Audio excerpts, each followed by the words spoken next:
नमस्कार। आज हम जीव विज्ञान की दुनिया से एक ऐसा विचार लेके आए हैं जो शायद जीवन को देखने का आपका नजरिया ही बदल दे। कभी सोचा है कि विकास मतलब एवोल्यूशन शायद किसी जीव या पूरी प्रजाति के भले के लिए नहीं बल्कि किसी और ही चीज के लिए काम कर रहा हो? हाँ, और वो कोई और चीज है जीन। हमारे पास रिचर्ड डॉकिंस की जो मशहूर किताब है द सेल्फिश जीन, उससे जुड़े कुछ स्रोत हैं और वो यही कहते हैं कि भाई असली खिलाड़ी तो जीन है। बिल्कुल। तो आज हम डॉकिंस की इसी जीन केंद्रित नजरिए को थोड़ा समझने की कोशिश करेंगे। मतलब ये जीन स्वार्थी कैसे हुए और ये जीव सिर्फ उनके वाहन यानी व्हीकल्स क्यों हैं, और सबसे दिलचस्प कि ये सिद्धांत परोपकार जैसी चीजों को कैसे समझाता है। हाँ, परोपकार मतलब ऑल्ट्रुइज्म। चलिए फिर इन स्रोतों में जरा गहराई से उतरते हैं। शुरू करते हैं। तो डॉकिंस का जो मूल आइडिया है वो ये है कि विकास की जो बुनियादी इकाई है, फंडामेंटल यूनिट, वो कोई इंसान या जानवर या पौधा नहीं है, नहीं पूरी प्रजाति। हाँ, ना ही प्रजाति बल्कि वो है जीन। बिल्कुल। और हम सब जीव मतलब इंसान, जानवर, पेड़ पौधे, हम सब एक तरह से बस गाड़ियां हैं, वाहन व्हीकल, जिनका एक ही काम है। हाँ, एक ही मुख्य काम, अपने अंदर जो जीन बैठे हैं उनको अगली पीढ़ी तक पहुंचाना, बस। ये तो सोचने का बिल्कुल अलग तरीका है, क्योंकि हम तो हमेशा सोचते हैं कि जीव अपने अस्तित्व के लिए संघर्ष कर रहा है। सही बात है, लेकिन ये नजरिया कहता है कि जीव का सारा संघर्ष, उसका खाना ढूंढना, बचना, साथी बनाना, बच्चों को पालना, ये सब अंत में जीनों को फैलाने की रणनीतियां हैं। अच्छा, अब आते हैं इस शब्द स्वार्थी पर, सेल्फिश जीन। ये सुनने में थोड़ा अजीब लगता है। मतलब क्या जीन सोचते हैं, उनमें भावनाएं होती हैं? नहीं, बिल्कुल नहीं। डॉकिंस ये साफ करते हैं, स्वार्थी का मतलब यहाँ नैतिक स्वार्थ से नहीं है, कोई इरादा या भावना नहीं है। तो फिर मतलब सिर्फ इतना है कि वो जीन जो ऐसे गुण पैदा करते हैं जिससे उनकी खुद की नकल ज्यादा बने, वो प्रकृति में ज्यादा फैल जाते हैं। अच्छा, हाँ, यानी ये सीधे सीधे नेचुरल सिलेक्शन, प्राकृतिक चयन से जुड़ा है। हाँ बिल्कुल। जो जीन अपनी कॉपी बनाने में बेस्ट हैं वो टिकते हैं, बाकी धीरे धीरे कम हो जाते हैं या खत्म हो जाते हैं। ये बस एक प्रक्रिया है। स्वार्थी मतलब अपने अस्तित्व को बढ़ाने वाला। और ये सोच तो जीवन की शुरुआत तक जाती होगी फिर, जब पहले अणु बने होंगे। हाँ बिल्कुल। वो पहले अणु जो अपनी नकल बना सकते थे, जिन्हें रेप्लिकेटर कह सकते हैं, उनमें होड़ शुरू हुई होगी। जो ज्यादा टिकाऊ थे, ज्यादा अच्छी नकल बनाते थे, वो बढ़ते गए। दिलचस्प। अच्छा, एक और बहुत ही रोचक बात इसमें ये है कि हमारे शरीर, ये वाहन, ये तो नश्वर है ना? हम सब एक दिन खत्म हो जाते हैं। हाँ बिल्कुल। लेकिन हमारे जीन, क्या वो अमर है? संभावित रूप से हाँ। डॉकिंस इसी को अमर कॉइल कहते हैं। जीनों की वो अटूट लड़ी जो पीढ़ी दर पीढ़ी चलती जाती है। शरीर बदलते रहते हैं पर जीन आगे बढ़ते रहते हैं।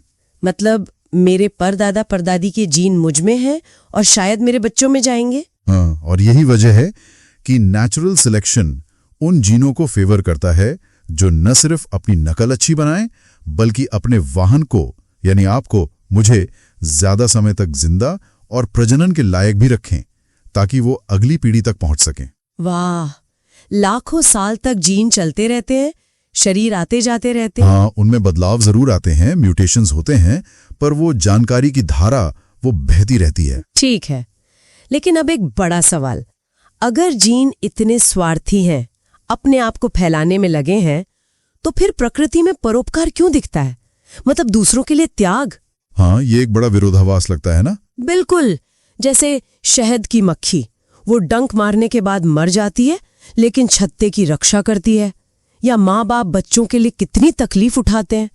ये स्वार्थी जीन के नजरिए से कैसे फिट होता है? अच्छा सवाल है, और डॉकिंस इसका जवाब देते हैं किन सिलेक्शन से, मतलब रिश्तेदारों का चयन। किन सिलेक्शन, वो क्या है? देखिए, आपके करीबी रिश्तेदार जैसे आपके भाई बहन, बच्चे, उनके साथ आप अपने बहुत सारे जीन साझा करते हैं, है ना? हाँ बिल्कुल। तो अगर कोई जीन ऐसा व्यवहार पैदा करता है जिससे आप अपने रिश्तेदारों की मदद करें, भले ही उसमें आपका थोड़ा नुकसान हो, तो भी वो जीन अगली पीढ़ी में पहुंच सकता है, क्योंकि आपके रिश्तेदार में भी उस जीन की कॉपी होने की संभावना है। ओह अच्छा, तो मतलब रिश्तेदार की मदद करके जीन एक तरह से अपनी दूसरी कॉपियों की मदद कर रहा है। बिल्कुल, अप्रत्यक्ष रूप से। तो इस नजरिए से परोपकार भी जीन के लेवल पर एक स्वार्थी रणनीति हो सकती है अपने जैसी प्रतियों को फैलाना। ये तो सोचने वाली बात है कि परोपकार भी स्वार्थ का ही एक रूप हो सकता है जीन के स्तर पर। हाँ, ये सिद्धांत यही कहता है। तो फिर क्या इसका मतलब ये हुआ कि हम सब जीव, चाहे शेर हो, हिरण हो या हम इंसान, हम बस अपने जीनों के इशारों पर नाचने वाली मशीनें हैं? क्या हमारे सारे व्यवहार, जैसे हमें भूख लगती है, हम शिकारी से डरते हैं, हम दोस्त बनाते हैं, ये सब बस जीनों को जिंदा रखने के तरीके हैं? ये सवाल हमें एक बहुत बड़ी और पुरानी बहस की तरफ ले जाता है। फ्री विल बनाम जेनेटिक डिटर्मिनिज्म, यानी हमारी अपनी मर्जी कितनी है और हमारे जीन हमें कितना कंट्रोल करते हैं। हाँ, क्या सब कुछ पहले से तय है हमारे जीनों में? ये एक गहरा दार्शनिक सवाल भी है। किताब इस पर भी बात करती है, लेकिन हाँ, ये जीन केंद्रित नजरिया इस सवाल को और तीखा बना देता है। तो इन स्रोतों से मुख्य बात क्या निकलती है? मेरे ख्याल से मुख्य बात यह है कि स्वार्थी जीन का आइडिया भले ही सुनने में थोड़ा अजीब या ठंडा लगे, पर यह विकास और जीवों के व्यवहार को समझने का एक बहुत शक्तिशाली फ्रेमवर्क देता है। हाँ, ये चीजों को एक बिल्कुल अलग नजरिए से देखने में मदद करता है, हालांकि ये थोड़ा चौंकाने वाला भी है। बिल्कुल, और ये हमें सोचने पर भी मजबूर करता है। अगर हमारे बहुत सारे व्यवहारों के पीछे हमारे जीनों की अपनी नकल बनाने की ये अंधी दौड़ है, तो फिर प्यार, दोस्ती, नैतिकता, दया, इन सब जटिल इंसानी भावनाओं का क्या? क्या ये भी जीन की ही कोई चालाक रणनीतियां हैं? या फिर क्या इंसान की चेतना, हमारी संस्कृति हमें जीनों के इस स्वार्थ से ऊपर उठने की ताकत देती है? हाँ, ये एक बड़ा सवाल है। क्या हम सिर्फ अपने जीनों के गुलाम हैं या उससे कुछ ज्यादा हैं? ये जो हमारे जीन हैं, जिन्हें स्वार्थी कहा गया है, वो असल में हमारे व्यवहार को कैसे चलाते हैं? प्यार, गुस्सा, यहाँ तक कि मदद करने की भावना भी? जी। क्या ये सब जीन से जुड़ा है? यही तो इसका मूल विचार है, जो सुनने में थोड़ा अजीब लग सकता है कि हम सब जीव, चाहे वो इंसान हो या जानवर, असल में हैं क्या? क्या है? हम अपने जीन्स को अगली पीढ़ी तक ले जाने के लिए बनी मशीनें हैं, एक तरह के सर्वाइवल व्हीकल। सर्वाइवल व्हीकल मतलब जैसे गाड़ी होती है ड्राइवर के लिए? हाँ, कुछ वैसा ही समझ लीजिए। हमारी हर क्रिया, हर भावना कहीं ना कहीं इसी गहरे मकसद से जुड़ी हो सकती है। तो जैसे भूख लगना ताकि शरीर चले और जीन आगे बढ़े। बिल्कुल। डर लगना ताकि खतरा टले और जीन सुरक्षित रहें। ये तो समझ आता है, पर क्या इसका मतलब यह है कि चुनाव व्यक्ति का नहीं होता, जीन का होता है प्राकृतिक चयन में? हाँ, सही पकड़ा। यही सबसे क्रांतिकारी विचार है इस किताब का, कि विकास की असली इकाई व्यक्ति नहीं बल्कि जीन है। जीन अपनी कॉपी बनाना चाहते हैं। अच्छा, और इसके लिए वो अलग अलग तरह की मशीनें बनाते हैं। जैसे शेर, वो एक शिकारी मशीन है, और हिरन, वो शिकार मशीन है। मच्छर एक परजीवी मशीन। ये सब बस अलग अलग तरीके हैं, रणनीतियां हैं एक ही मकसद के लिए। मकसद है जीन को फैलाना। हाँ, जीन को फैलाना। व्यक्ति तो बस एक अस्थायी ठिकाना है। ठीक है, लेकिन अगर जीन इतने स्वार्थी हैं, अपने आप को फैलाने पर ही ध्यान देते हैं, तो फिर प्रकृति में इतनी लड़ाई क्यों दिखती है? आक्रामकता। शेर अपनी टेरिटरी के लिए लड़ते हैं, हिरन सींग लड़ाते हैं, ये क्यों? हाँ, ये अच्छा सवाल है। देखिए, संसाधन तो सीमित है ना, खाना, रहने की जगह, साथी। हाँ, वो तो है। तो आक्रामकता एक जरूरी रणनीति बन जाती है कई बार, लेकिन इसमें भी एक संतुलन है। हर वक्त लड़ना फायदेमंद नहीं होता। नहीं। का एक कॉन्सेप्ट काम आता है, हॉक डव, यानी बाज और कबूतर। बाज और कबूतर, वो कैसे? सोचिए, बाज हमेशा लड़ता है, आक्रामक होता है। कबूतर हमेशा लड़ाई से बचता है, भाग जाता है। ठीक। अगर सारी दुनिया बाज बन जाए तो क्या होगा? लगातार लड़ाई, बहुत नुकसान। बिल्कुल। और अगर सब कबूतर बन जाए तो कोई भी बाज आकर सब कुछ ले जाएगा। सही। तो प्रकृति में न तो सब बाज होते हैं, न सब कबूतर। एक संतुलन बनता है। इसे कहते हैं विकासवादी स्थिर रणनीति या ESS। अच्छा, मतलब जीव स्थिति के हिसाब से कभी आक्रामक होते हैं, कभी सहयोगी। हाँ, ज्यादातर यही होता है। और सामाजिक जानवरों में तो ये और भी पेचीदा है। जैसे भेड़ियों का झुंड, वो बाहर वालों से लड़ेंगे पर झुंड के अंदर सहयोग करेंगे। ये दिलचस्प है। लेकिन यहाँ एक और बड़ा सवाल है जो शायद सबसे ज्यादा उलझाता है। पूछिए। अगर जीन इतने ही स्वार्थी हैं, सिर्फ अपनी परवाह करते हैं, तो फिर ये परोपकार क्यों, एल्ट्रुइज्म? हाँ, ये तो क्लासिक पहेली है। एक पक्षी क्यों चिल्लाकर सबको खतरे के बारे में बताता है? वो तो खुद शिकारी की नजर में आ सकता है ना। सही बात है। और मधुमक्खियां, वो तो रानी और छत्ते के लिए जान तक दे देती हैं। ये कहां से आया? ये तो स्वार्थी जीन के विचार के एकदम खिलाफ लगता है। हाँ, लगता तो है, लेकिन यहीं पे एक और सिद्धांत आता है, किन सिलेक्शन, मतलब रिश्तेदार चयन। रिश्तेदार चयन? हाँ, विचार ये है कि जब आप अपने रिश्तेदारों की मदद करते हैं तो आप असल में उन जीन्स की मदद कर रहे होते हैं जो आप दोनों में साझा हैं। अच्छा। मधुमक्खी वाला उदाहरण तो कमाल का है। जो श्रमिक मधुमक्खियां होती है ना, वो आपस में बहनें होती हैं और उनमें अपनी माँ यानी रानी से भी ज्यादा जीन कॉमन होते हैं, करीब 75% तक। 75%? अपनी माँ या बेटियों से भी ज्यादा? और बहनों, जिनमें उनके 75% जीन हैं, को पालने में मदद करना खुद बच्चे पैदा करने से भी बेहतर रणनीति है अपने जीन्स को फैलाने की। अरे वाह, मतलब रिश्तेदारी जितनी पास की, मदद उतनी ज्यादा। बिल्कुल। इसका एक गणितीय फॉर्मूला भी है, हैमिल्टन का नियम। हैमिल्टन का नियम वो क्या कहता है? वो कहता है कि परोपकार वाला व्यवहार तब फैलेगा जब उस मदद की लागत, कॉस्ट, मदद पाने वाले को होने वाले फायदे, बेनिफिट, और उन दोनों के बीच रिश्तेदारी की डिग्री, रिलेटेडनेस के गुणनफल से कम हो। मतलब C is less than RB।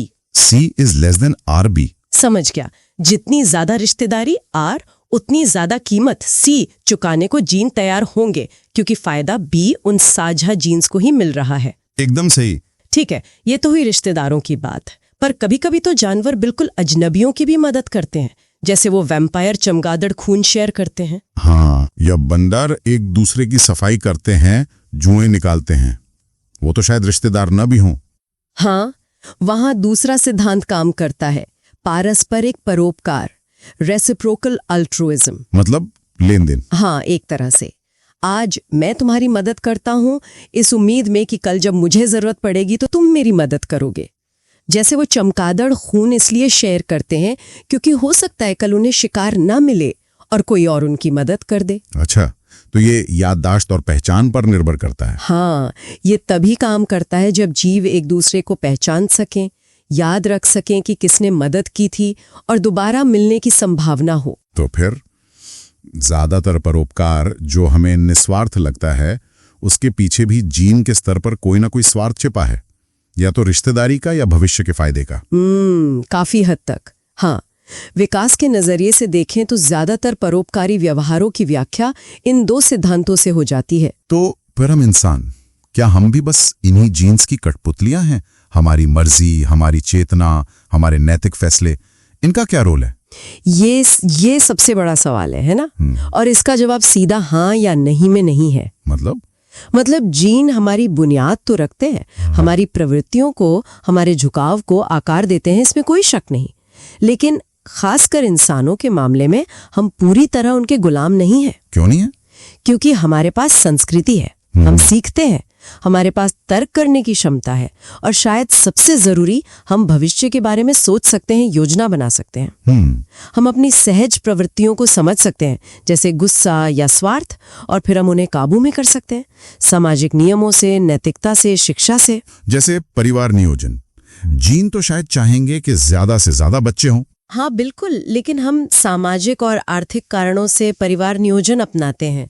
हम कानून बनाते हैं आक्रामकता को रोकने के लिए।